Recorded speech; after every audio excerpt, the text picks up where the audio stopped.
Hey everybody, it's Wild. Video games are seen as being in their infancy. They haven't been around all that long, and because of that, gamers as a collective don't have the best ways of talking about individual elements in their games. One of these that keeps coming up is difficulty in video games. Shadow of the Erdtree released last year, and just as with Elden Ring's original release, the whole discussion on difficulty got brought up again. And it became apparent that we as gamers don't really have a way of quantifying something in a video game as being too difficult. I don't think anyone's ever really tried. Now, I'd like this discussion to get out there to as many people as possible and to be shared around so that more people can use this system. But I also realize that I am limited in scope, and one of those biggest limitations is just the language barrier. People play video games from all over the world and speak all kinds of different languages, and despite this having a narrow audience that it can generally reach, somebody's gotta take the first step and has to start somewhere, right? And so that's what I'm going to do. I'm starting things now. So this video is broadly broken up into 3 parts. The first part is going to be Wild's difficulty quantification metrics, TM, my own system of quantifying something as too difficult in a video game or video game as a whole as too difficult. Part 2 is going to be taking a look at a real game, that being the one that started this discussion and really blew it up, Elden Ring and Shadow of the Erdtree, and holding it up to my difficulty quantification metrics and seeing if they are actually too difficult. And part 3 is going to be my response to what I assume to be the most common criticisms of part 2, and things that people don't really agree with or valid responses that I would assume to get. So let's jump into things. Part 1. My difficulty quantification metrics. So, the way that this is going to work is that I'm going to make up 3 games based upon other games I have played, but they are made up. And each one of these is going to be categorically too difficult when you look at them using my qualification metrics of difficulty. So I'm going to go through the individual games, but I won't tell you how they meet the specific metrics because I haven't given them to you yet. You should be able to hear these examples of these games and be like, oh, that is messed up. Like, well, yeah, that's too difficult. It's also artificially difficult, and that's a discussion probably for another video, but there is a lot of overlap there. I'll just state that. But yes, most of you will realize, okay, these are just completely messed up. And then we'll go through once again, the difficulty quantification metrics, and then we'll revisit those games and definitively quantify them as being too difficult. Okay, so made up game number 1 is going to be a Souls-like. We're specifically focusing on a boss. It's this big knight-looking boss, and you're fighting it atop this tower. And if you get hit off the tower, you immediately die. It goes to a game over screen. The boss has a move where it lets out a giant blast AoE around it. No matter where you're at, it will hit your character. And if it does, it throws your character so far back you are going off the edge. And this attack requires a frame-perfect input at 60 frames a second, or you're getting hit and thrown off. And it's because of a lingering hitbox that it has. If you're too early or too late, you are going off and it automatically ends the fight you're restarting. Made up game number 2 is going to be a JRPG, kind of a classic turn-based JRPG. I'm thinking like Octopath Traveler, right? And you have a team of like 4 characters. You've got a knight with a big greatsword to hit things really hard. You've got a mage for massive explosive damage. You've got a cleric for healing, and then maybe like a rogue or something for debuffs on enemies. And you're fighting a secret boss in the end game, a big dragon. You know it's a fire dragon, so you come with a whole bunch of ice spells on your mage. And you get the dragon down to half HP without too much trouble. But once it hits half HP and it gets its turn, it uses a fire breath attack that kills your entire team. You're kind of surprised because you're kitted out. Your characters are all, max level because it's an end game boss. You put on some extra fire resistant armor for your knight and give him a ring that has 10% fire resistance, and have your cleric put up a bubble shield that's also like 25% damage reduction, probably multiplicative with the ring, obviously. And you get the dragon down to half HP. He still kills your whole team. Everyone dies immediately. So you start to think outside the box. You're thinking, okay, maybe it's taking all the ice damage and like somehow turning it into fire. So like all magic damage is being converted into damage. So you take out your mage and you put in like a bard character for buffing other people, and you only attack with your knight and your rogue dealing melee damage. Everyone still dies. Maybe it's the opposite. So you take out your melee characters and only put in magic characters. Everyone still dies. So you go and you get the most powerfully defensive fire armor you can and put it on your knight. And then you take away his greatsword and give him a little dagger or something like that. Maybe he doesn't even get another weapon. He gets a bigger tower shield that takes both hands to wield. He still has the fire resistant ring, and the cleric has the shield on everybody that reduces damage by 25%. And you give your knight a scroll that can res the cleric. So even if everyone dies, as long as the knight survives, he can use the scroll to res the cleric. The cleric can bring everybody else back, and you can actually finish the encounter. Everyone still dies. Frustrated, you go online, and you find out that the dragon's breath will do 9,999,999 damage when it's at half HP and it gets its turn, but only if your system clock is set between 12 o'clock and 6 o'clock p.m. The third made-up game is going to be a bullet hell-like game. It's received a ton of praise for just how much content is in the game and how polished and fun it is. The only thing that really kind of is seen as a massive drawback and bothers people is the lack of a pause feature.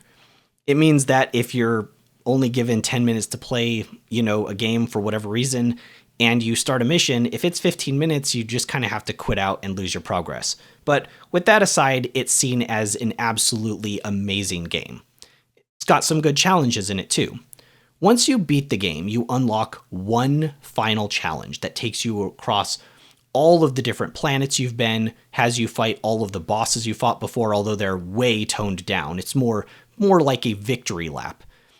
And this massive level is called Through the Galaxy and Back, and is expected to take 6 hours to complete. If you'll remember, I said that this game does not have a pause button. Right, so now that we have all three games laid out, I'm going to go through my quantification metrics. So here we go.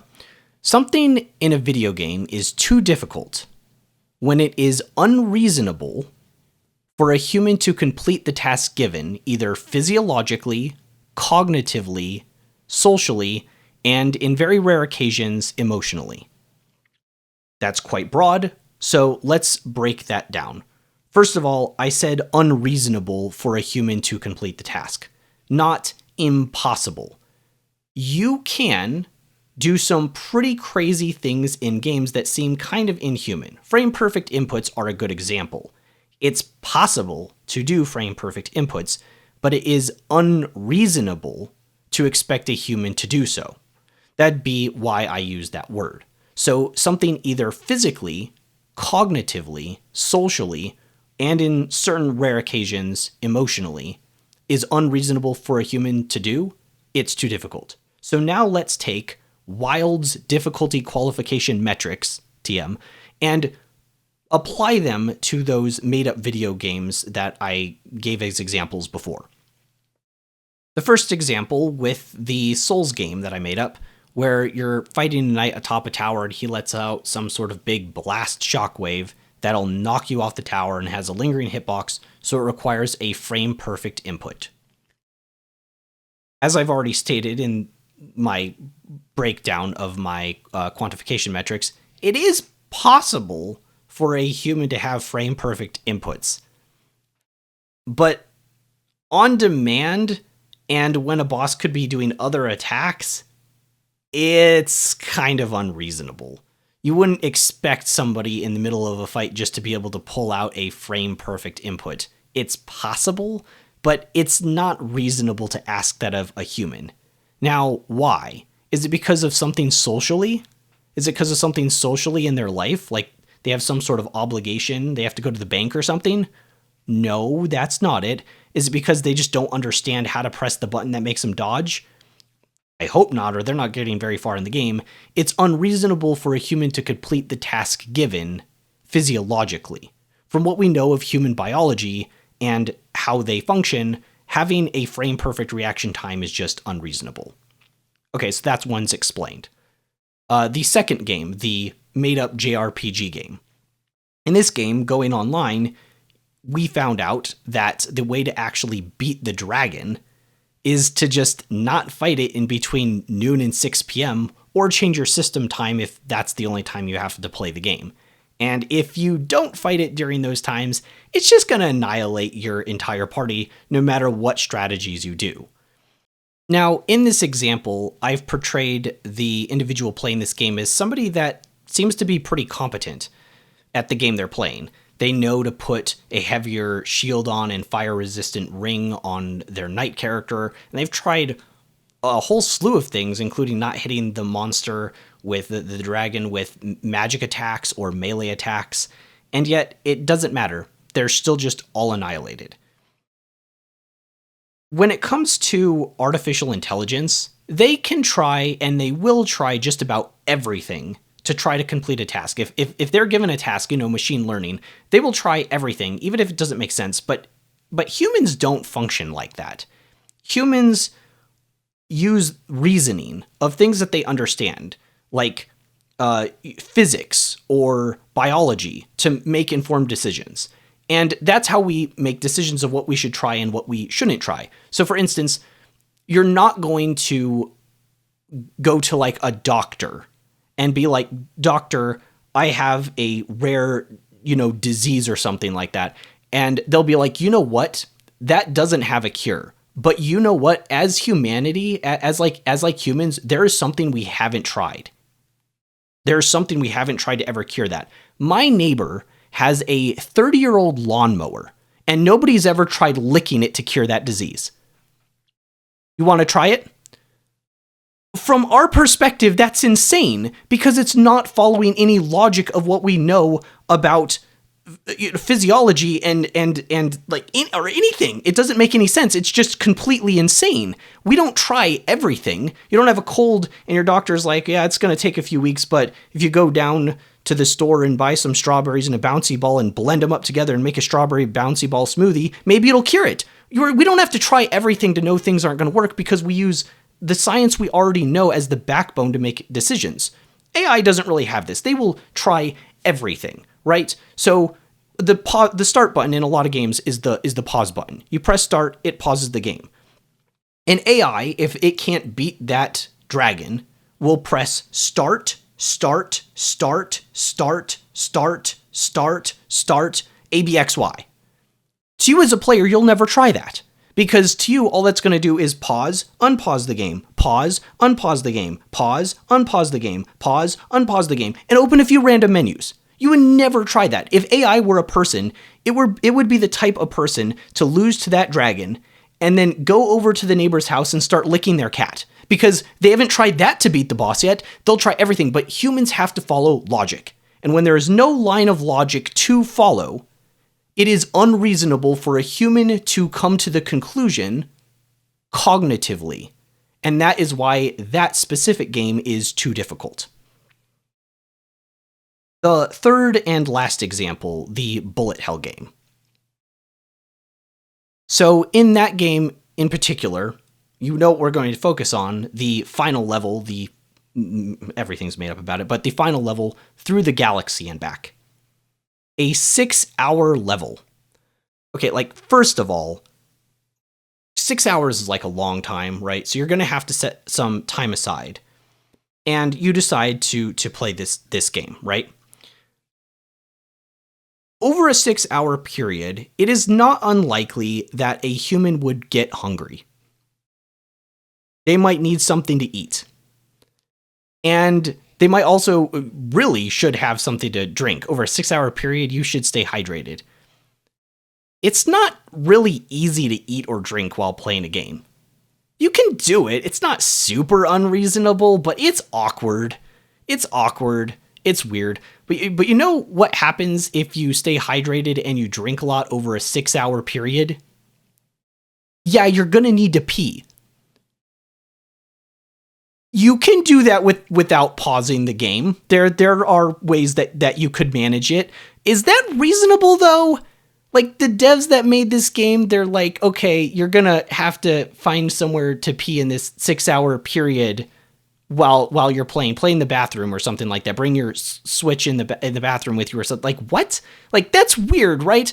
But it goes way further than that. Like, a lot of people are not accustomed to staring at a screen for 6 hours. I mean, it's becoming more and more common, but a lot of people aren't, and that's just eye strain. Playing a game for 6 hours, that might be like finger strain. You might get like a cramp or something like that. You have a whole bunch of reasons. Physically, that just doesn't make sense to be a challenge.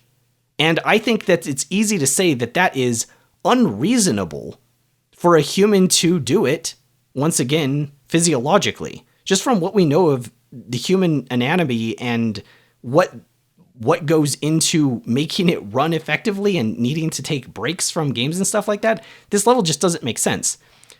But there's another side to this as well. Let's say that you have a dog and your dog is barking at you. Woof, woof, woof, woof, woof, woof. It wants to go outside. It needs to pee or something like that. Or maybe just sees a squirrel and wants to chase it, but your dog is going crazy, right? You need to let your dog out.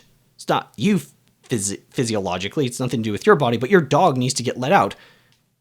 You can't pause the game. What are you supposed to do? Your doorbell rings. You're just going to ignore it? I mean, to be fair, in this situation, I would definitely ignore it, but you know what I mean. Are you supposed to ignore that? Oh, I've got one. What if you have a small toddler and they have a fork and they're trying to put it into the power outlet in the wall? These are all social responsibilities that humans have. They come up from time to time. Unless you set your time aside and went up to like the mountains or something like that, and you got yourself a little cabin to play this game for 6 hours with literally no interruptions, and you turned your phone off and just everything, completely shut out the world, it is not reasonable for a human with all the social responsibilities that they have to do this. Now, that last example that I brought up was an example from another YouTuber that got a ton of pushback for giving this example. Her name is Charlanazard. It has been brought up various times across various mediums by various people that Elden Ring is not, or FromSoft games in general, are not particularly accessible to disabled players. And people are asking for accessibility are not actually asking for an easy mode. That isn't the intent. Here's the thing I want to spell out where accessibility is concerned. People who are disabled, I felt myself doing it, I'm going to do it, is another tangent. There are also multiple kinds of disabilities, especially where gaming is concerned. There are long-term disabilities, there are situational disabilities, there are temporary disabilities. It counts as a disability where a video game like Elden Ring is concerned if you have a kid. You have a 2-year-old, you're trying to play Elden Ring, you can't pause. That is a situational disability that you have, where the game not having the option for you to be able to pause, for example, is a hindrance for your particular disability, a situational disability. You may need to pause to stop your kid from putting a fork into a socket, a power outlet. In Australia, we call power outlets PowerPoints, but when I moved to the US, I got bullied for that because people thought that I was referring to like a PowerPoint slideshow, so trying to get that one out of my vocab. Really what it comes down to is she called it a situational disability. Now, people didn't like that term, and I've called it a social responsibility. But is she wrong? Like, what's more of a handicap? Playing a video game with one arm, or like playing a video game with a toddler that's trying to put their fork into a power outlet, possibly electrocuting them, sending them to the hospital, having the parents, in this case the player, be potentially put on trial for parental neglect and then put in jail for years. Like, what's more of a disability? Also, like, have you seen parents like get their kids out of like the car and like get them into the supermarket, and they have to like unstrap them and everything, and like hold their hands while they cry. It's like not that different from like helping grandma out of the car, right? Like obviously they get the placard and they can be in the handicap space because they don't always have somebody taking care of them. But like really, like children are just like kind of handicapped. Like that's not the right way to say it, but you know what I mean. They need that help. So whether you want to call it a situational disability or a social responsibility, you have a responsibility to not play that game at that time and go solve your solution. Let your dog out. Answer the door. Stop your child from killing themselves. You have this responsibility as a like human. Whatever it is, you've got some sort of social responsibilities, and a game that doesn't have a pause button in a 6-hour window specifically, or 6-hour level, is insane. Even without the 6-hour level though, these things, these normal things like your dog barking, they come up. They just happen. Sometimes they might be physiologically linked, right? Sometimes it might be a physical reaction. Maybe you got food poisoning or something. You start just vomiting like uncontrollably. You need to stop playing the game. Now it's physical, but the point is something happens and requires you pausing the game. And in this case, you lose like 6 hours of progress if you were to stop because there's no way to pause it. And in something like Elden Ring, you only maybe lose a little bit of time, right? But there are still people out there, even YouTubers that I absolutely freaking love, like the Act Man, and he still doesn't want a pause game. He still doesn't want a pause button in Elden Ring, in any video game. But I just don't get it, because humans have physical needs and social responsibilities. Really, if we're talking about like accessibility, right? A pause button is literally an accessibility feature for the human race. Whether it's food poisoning or some guy at your door, whatever, you have to stop playing sometimes. So not having to play or not being able to stop playing the game is just not having an accessibility feature for your race. What the heck? I understand that if you could pause and unpause really quickly, you could like slow down the game frame by frame, but you could just make it so there was like a cooldown or something, right? You can only pause the game, and then when you unpause the game, you have like a little 10-second, countdown or something, whether it's on the screen or in the background, and you have to wait 10 seconds before you could pause it again. And so for super hard games for like Elden Ring, that could be the solution. The point is though, something like a pause button is an accessibility feature for the entire race. So to not want it is really bizarre to me. Anyways, I wanted to cover that as well, but this last game falls under too difficult because it's too difficult physiologically and also socially. It is unreasonable for a human socially to beat that level. And to some extent, maybe the other levels too. Once again, you start up a level, you have only 10 minutes, but the level runs 15 and you can't pause the game. That's dumb. That's unreasonable. Okay. Now, there is one last little part to this, which I haven't really touched on, and it's in very rare occasions, something can also be too difficult emotionally. I don't really want to touch on this because for the most part, players opt into what they're playing. The best example that I can think of is there are spiders in a game and somebody's super arachnophobic. And so they're fine for most of the game. They've opted in to play it. Everything is fine. And then big spider and they just like freak out. And it is unreasonable for that individual person. This is more individualized versus entirety of humans, right? But it's unreasonable for them to do it. And once again, this is mostly opt-in, but this is a type of difficulty that is really weird. Like the game, like the Operation board game. If you've ever played that, you have like the little tweezers and they're metal, and if you hit the metal plate, it goes, ah, right? My mom cannot play that game. It's unreasonable for her to play it emotionally. You unplug it, it's fine. She's fine. But when that thing is plugged in, it's just unreasonable. So it's more of on an individual level, but I at least did want to bring it up that sometimes out of nowhere, especially once again, giant spider, if it's not been in the game before, just out of nowhere, something can become emotionally unreasonable for a person to do. But it is more individualistic. I think touching on really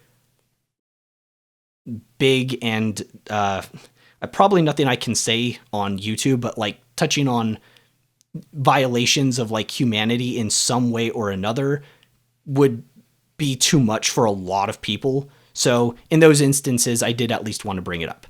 So once again, something in a video game is too difficult when it is unreasonable for a human to complete the task given, either physiologically, cognitively, socially, and in the rare occasions, emotionally. Right, so that was part 1. Now let's move on to part 2, which is going to be taking a look at an actual game, a real game, which is much more complicated. Let's take a look at Elden Ring and its expansion, Shadow of the Erdtree. Okay, so I'm going to be using this as a model of the progression kind of through Elden Ring and how we can like identify certain things as being too difficult or not too difficult. Using my quantification metrics. We're going to say that this is like the start of the game, and then we're going to be going counterclockwise around the game. So of course, here close to the start of the game, we fight Margit, the first major boss, and here's Malenia at the end. And with Shadow of the Erdtree, I just have Rolana on here, and we'll use this sort of as an example going through. And when something is too difficult, we will put a black dot, a black spot to show that this is too difficult. Now, I'm just going to give you guys a spoiler alert. The game is not this. Elden Ring and Shadow of the Erdtree are not too difficult everywhere. I don't know if there's any game that really fits that. Maybe some sort of meme game on Steam or something. There was that one game where you had to do the opposite of what the instructions told you sometimes, but not all the times. And you had like infer what the game wanted from you. Like, there's probably meme games that are too difficult just because they're trying to mess with the player. But in general, there's going to be specifics of it, right? So Elden Ring and Shadow of the Erdtree would be too difficult if they have black spots everywhere. Little black dots just all over the place, right? So let's hit the low-hanging fruit first, Malenia, and then we'll get into talking about some of the other bosses like Margit, which is going to be a whole thing. So let's start off with Malenia, because pretty much all of us are probably instinctually like, yeah, she's too difficult, right? So let's take a look at Malenia. Malenia is kind of like that knight in my example that knocks you off the edge with the attack. And in that example, that encounter, that boss, is too difficult just because of that move. If that move didn't kill the player, if it just hurt them and did some damage, you could label that specific attack as too difficult using my quantification metrics. You could say, according to Wild's metrics, that attack is too difficult because it is unreasonable for a human to dodge. But the entire fight might not be, because it might not kill you. Now, in my example, it threw you off the edge and did, and that made the entirety of the fight too difficult. The entire boss was too difficult because that one mechanic, unchecked, made the player lose. Waterfowl Dance is the same way. Malenia's Waterfowl Dance will immediately annihilate the player if it hits. You're just dead. And the reason, and I'm just going to do spoiler alert, right? She's too difficult. Because you need those perfect reflexes to dodge Waterfowl Dance, right?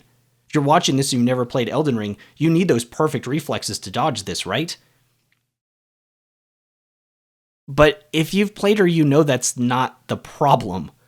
The problem is you don't know how to not get hit. I know it sounds weird, but like there's no logic of how to not get hit. You can dodge forward, backward, right, left, forward to the right, forward, back to the right, back to the left, and forward to the left. You can move in the direction that you put your control stick. You can try changing the timing of your dodge. You can do it a little bit sooner. You could do it a little bit later. You could do it, a half second if we're getting to the half seconds, or a quarter seconds. You could do a quarter a second after she starts up or wind up or whatever. But you always seem to get hit regardless. It doesn't seem to matter what you do. You're getting hit by her.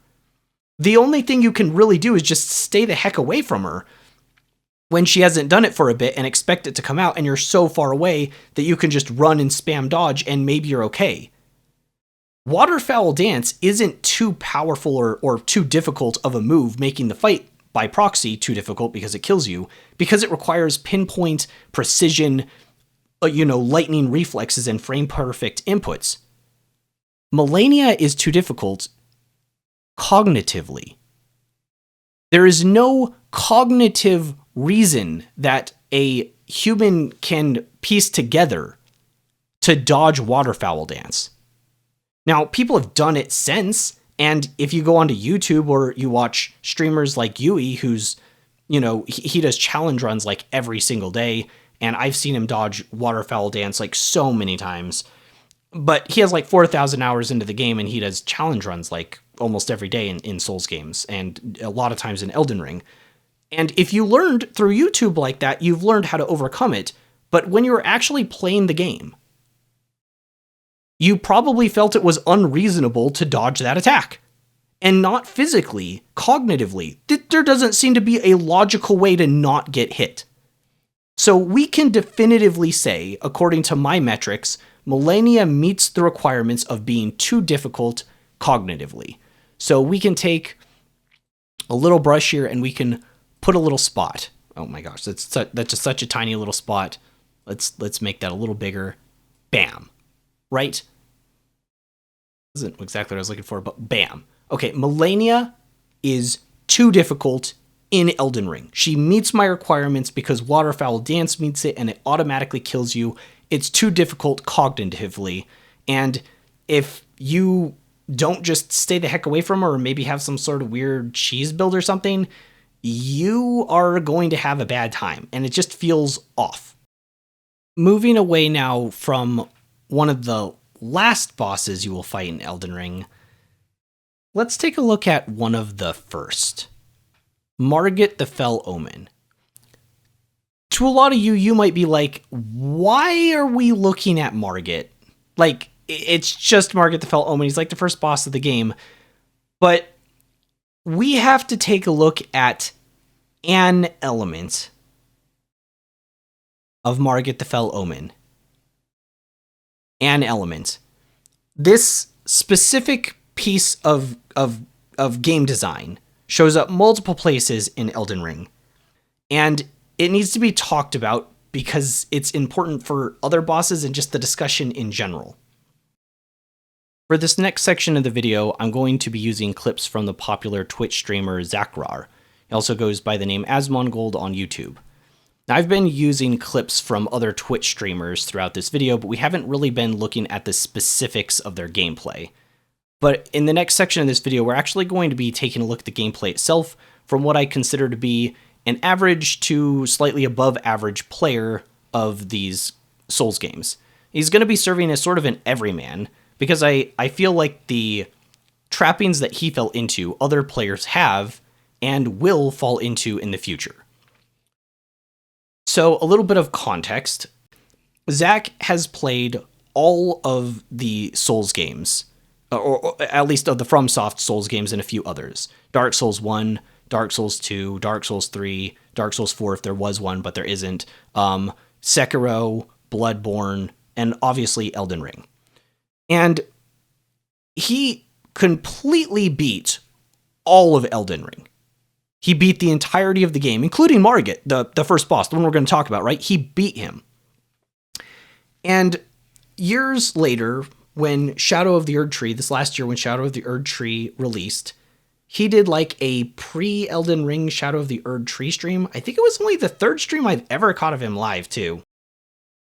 But in that video, or I guess in that live stream, he showed off multiple different characters. And they were at varying stages in the game, but I think he had some in Lindell and some in Caelid.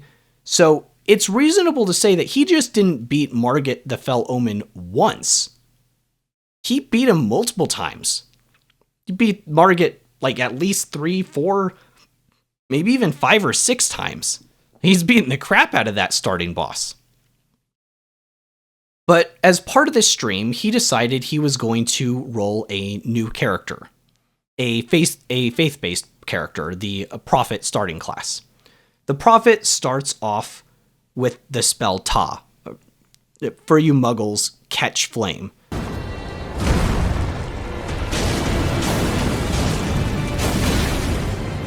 Yeah. Thou art of passing skill. Warrior blood must truly run. Put these foolish. Yeah, it's okay. Like, I don't know. It's actually a really, really, really powerful spell, despite it being the early starting spell, and can easily replace your weapon. As long as you have enough mana, you can just keep spamming that, and it'll decimate anything that's, not 100% immune or just super, super resistant, like 90% resistant to fire. You can absolutely just go through the whole game with just Ta. It's kind of crazy. And the Prophet starts with it.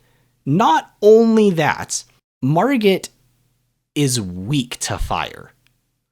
If you spam Ta on Margit, you will eviscerate his HP. And the good news for Zack is he's already beat this boss, and not just once.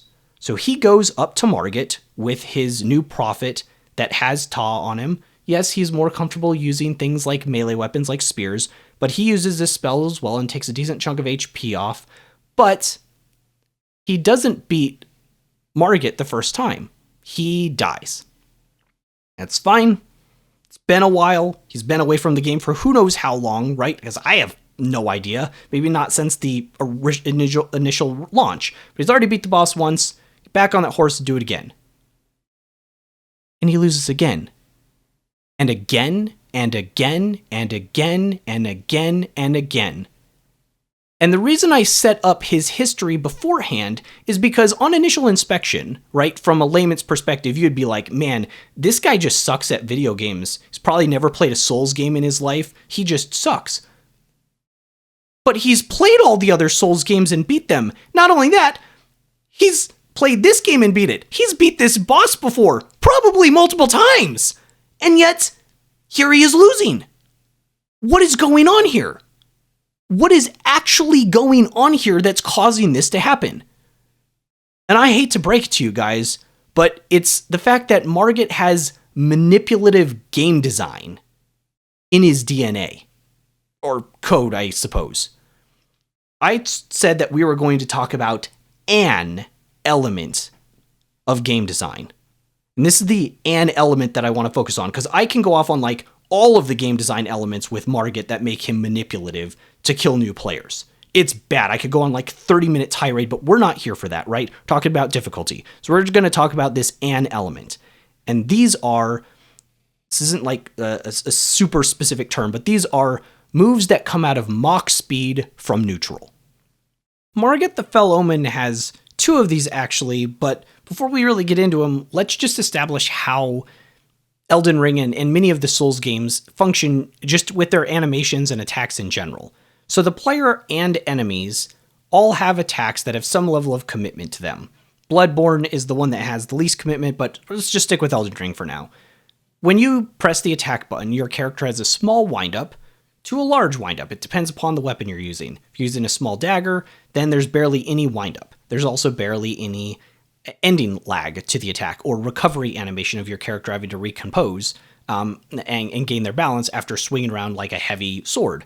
And with colossal swords, as you'd expect, there's this long recovery animation after you swing your weapon where you have to recover. And if you're using one of these big weapons versus small, your attack opportunities change. If you swing your big heavy sword at an enemy and it doesn't kill them, and there's another enemy nearby or you didn't stagger the one you hit, then you're in a place where you can be punished. And so you always have to kind of weigh your options of what attacks you can get away with on enemies, and about how fast their attacks are. Margit the Fell Omen, however, has two attacks that come out so insanely fast that if you are doing anything while he's doing nothing, you will get hit. If you're trying to attack him, he will interrupt you before your sword probably hits him and you'll get hit. If you're trying to flask, you'll get hit. If you're trying to spirit summon, you'll get hit. If you try to jump, you'll get hit. If you do anything, you're getting hit by these attacks. And he does them from neutral, meaning there's no sort of like big wind up for these attacks. They just happen instantly. You are getting hit by these attacks. They're basically unreactable unless you are doing nothing waiting for them to happen. So you see an opening. Margit isn't raising his cane above his head like, I'm gonna hit you with my stick. He's like, I'm standing here doing nothing. What does that signify? What does that, like, tell the player to be ready to do? Go and hit him. That's the intuitive thing. He's not doing anything right now. He's not getting ready to hit me. I'm going to go hit him. So you go up and attack him. Zach goes up and attacks him. And guess what happens? Light speed dagger slash or cane uppercut comes out at Mach speed to punish the player. These moves, I don't know why there are so many in the game. They're in other places too, and we'll get to them. But these moves are insane. Now, let's say you hit Margit with your sword, right? Let's say you actually landed the attack on Margit. You hit him with your attack, right? So you whacked Margit. You actually managed to land the hit, but he immediately pulled out one of these 2 hits and hit you, the player. This is known as a trade. You hit him, he hits you. You've traded blows. Who's the winner of that trade?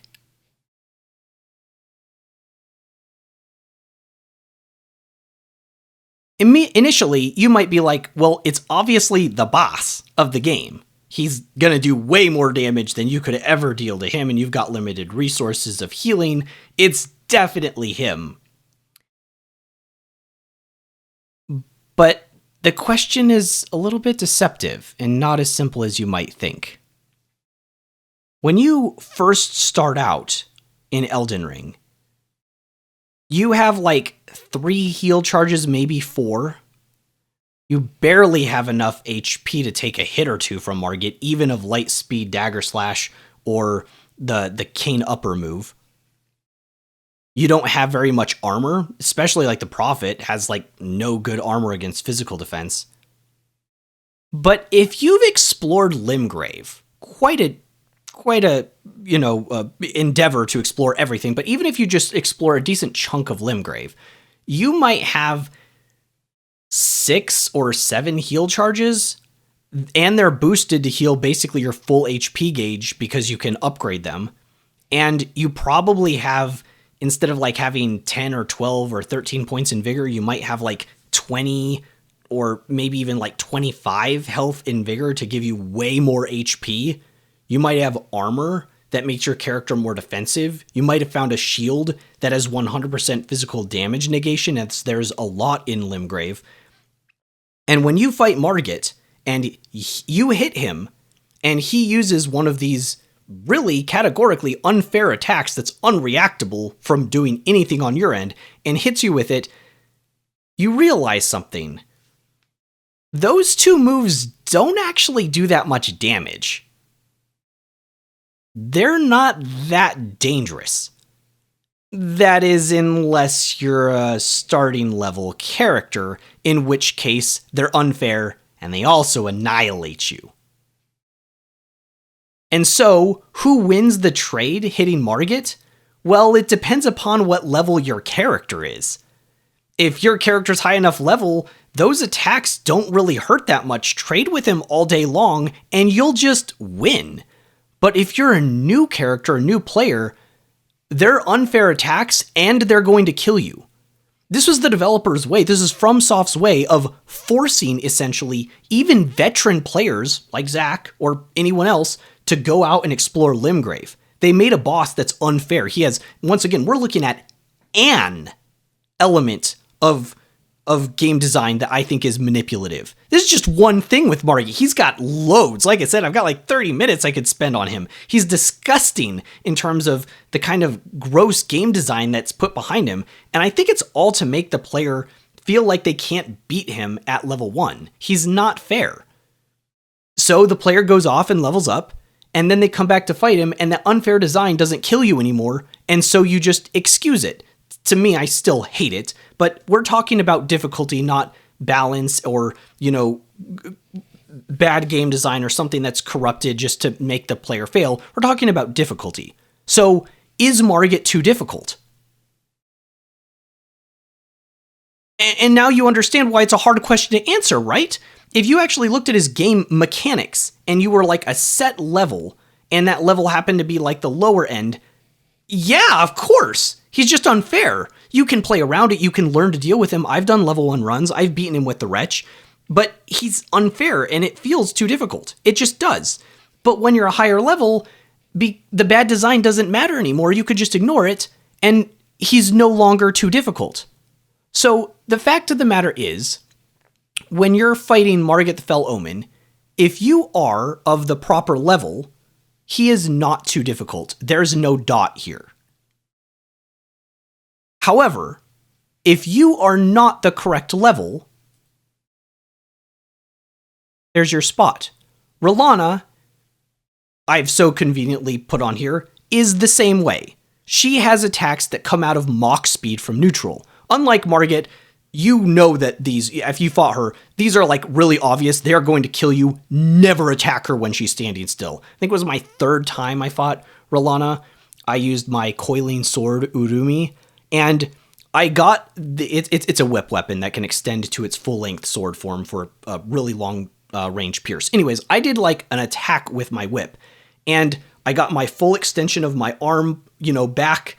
I threw it out, the whip extended, hit her, and as I'm pulling it back, she starts her animation and hits me while I'm just in the pulling back animation, and that leads into another hit, and I get killed from that. It's a move that comes out of Mach speed from neutral. Just like Margit, can you trade it out? Does it really matter that it's unfair? And in the same way with Margit, to some degree, it's still more punishing. She's a late game boss. But to some degree, it kind of matters if she can kill you with that attack. And what that comes down to is, are you playing with the proper number of scattatory fragments? If you don't have the right number of scattatory fragments, I'm going to be honest, put that point down. Put it down. She's too difficult. And you probably see what's going on here. The truth of the matter is, if you are playing within the right level ranges, which Elden Ring doesn't tell you, and you have the right scattatory fragments, the game probably isn't too difficult. However, when you don't have the proper number of levels, you don't have the right vigor on for whatever region you're in Elden Ring, when you don't have the proper number of scattatory fragments that Papa FromSoft wants you to have, the game looks like this. You are specifically where Papa FromSoft wants you to be, even though he's not going to tell you what level you should be when you go into regions, or the game is too difficult, just randomly all over the place. And I want to make this clear, it's usually because of manipulative game design. If Margit had fair moves like bosses in Dark Souls 1, it wouldn't matter. But he doesn't. Rolana doesn't. Many of the bosses in Elden Ring are problematic for one reason or another. They're unfair. And if you are not where you are supposed to be, where FromSoft expected you as the player to be, immediately it's too difficult. And I think this is why, when Shadow of the Erd Tree came out, it started the discussion again, and same with when Elden Ring came out. Because it's not that simple. To some people, these games aren't too difficult. And for others, they are.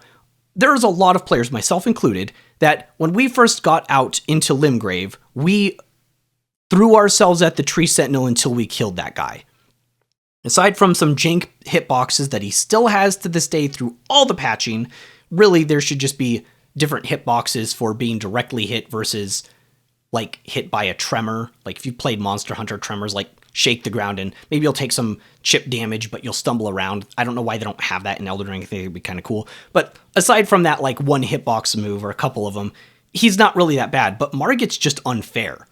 And if you just try to challenge run him, your first experience with the game might be like, this game is just jank and it's unfair and it's too difficult. You have that spot there.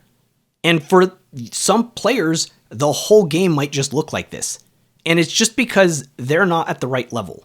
In a lot of other RPGs, it's especially like, big turn-based RPGs like Pokemon, when you go into a gym, you see what level the gym leader's Pokemon are at. If they're level 60 and yours are level 40, you're like, oh, I'm not ready to go here yet. And it's not really always clear in Elden Ring when you've crossed that threshold. It also doesn't help that when you go to the mountaintops of the giants, they expect you to have like way more HP than you've ever needed before.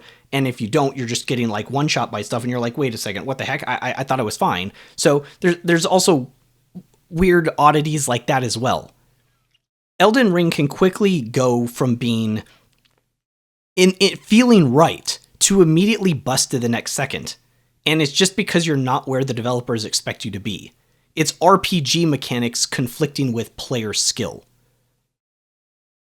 I played Shadow of the Erdtree for the first time on New Game Plus 7, and it was a mistake. I'll just say it. It was the first game I ever streamed. Other than a few friends, I never had anybody that showed up to watch. And the final boss, which I love the nickname so much, I have to use it. But the final boss, Ridicula, of Shadow of the Erdtree, I lost to him for over 30 hours. To me, it was too difficult. I didn't really mind it because I knew I was going to do it eventually, and I was improving, and I would figure out some way to do it. Also, I refused to cheese it, which is, I don't know, maybe that's just a weakness of myself. I don't like cheesing bosses, but maybe I should have made an exception for that. I'm not sure. The point is, to me, all of Shadow of the Erdtree, the first time I went through it on New Game Plus 7, was too difficult. It looked like this. It was just a mess everywhere. After Dark Souls, I would return to it after sort of a detox. I went back into it with a character that only used a katana, and it was way, way, way better. It was actually balanced. I got my Scatatree fragments. I had proper levels. It wasn't New Game Plus 7, and it felt fine. Now, it still did take me quite a while to beat Ridicula. I think it took a few hours. And I actually strangely ended up beating him completely naked because I couldn't do medium dodge rolls. I've never had a medium character. I'm almost always in the light dodge rolling class. And so I kind of needed to be light dodge roll to be able to actually get away. And so, yeah, I actually beat him naked. The point is, though, when I was where I was supposed to be, Ridicula, even the craziest boss in Shadow of the Erdtree's DLC, and I of course beat Melania too because I was using the Hand of Melania. That was the weapon I was using. Strangely enough, I beat her naked too. But anyways, for these bosses, they actually felt fair.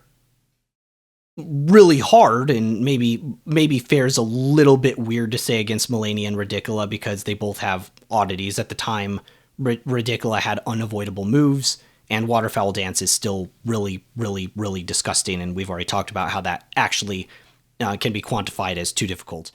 But overall, I felt like the experience was actually fair and balanced.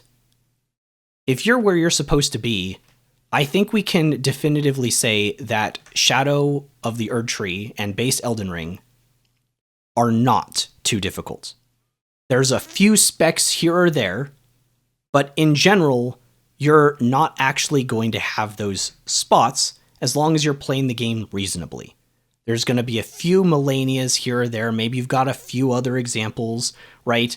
Even some really small things like non-boss things, right? Non-boss things like the Revenant. You've got a Revenant there. It's a little speck. Definitely unfair, definitely too difficult, but it's just a small thing in the sea of not too difficult.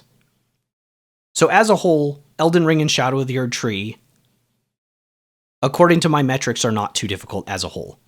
But you have to keep in mind they are RPGs. And if you're not where the developer wants you to be in that RPG, they instantly are. And it would make sense why somebody would say that they're too difficult. In Joseph Anderson's critique of base Elden Ring,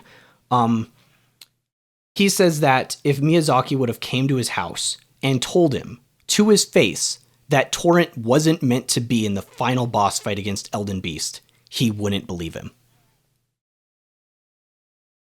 And when Shadow of the Erdtree, or either with that patch or at some time before, Torrent was patched in to be used against Elden Beast. I have a similar thing. if Miyazaki came to my house and he told me that New Game Plus 7 was tested, I wouldn't believe him. It was too unbalanced for me. The RPG mechanics in these games sometimes conflict with the skill that's required of the player in these, well, action combat skill-based games. I am so tired of hearing my own voice. Oh my gosh. This is the first major video project that I've ever done, and my first time really diving in and learning Premiere. Yeah, it's pretty crazy. We're about an hour in now, and I haven't even started part 3. And I am going to lose people. And I know this. I'm going to lose people if I go into part 3 talking about NOWS RDS. It's going to happen. And so after much deliberation, I've just decided that that is going to be its own separate video. The part 3 is mainly a response to some of the general criticisms that part 1 would have due to some of the mechanics in Elden Ring that allow you to overcome challenges. You could probably guess what some of that is going to be about. But yeah, I thought about it, and I think that it's a good idea just to keep it its own separate video. That being said, if you made it all the way to the end of this video, you are an absolute legend. I've set up a Patreon. Link is in the description below and in my bio. If you like this content or my streaming content and want to see more like it, then supporting me directly is the best way to make that happen. That's all for today, guys. I will see you back here for part 3. I'm wild. I'll catch you in the next one.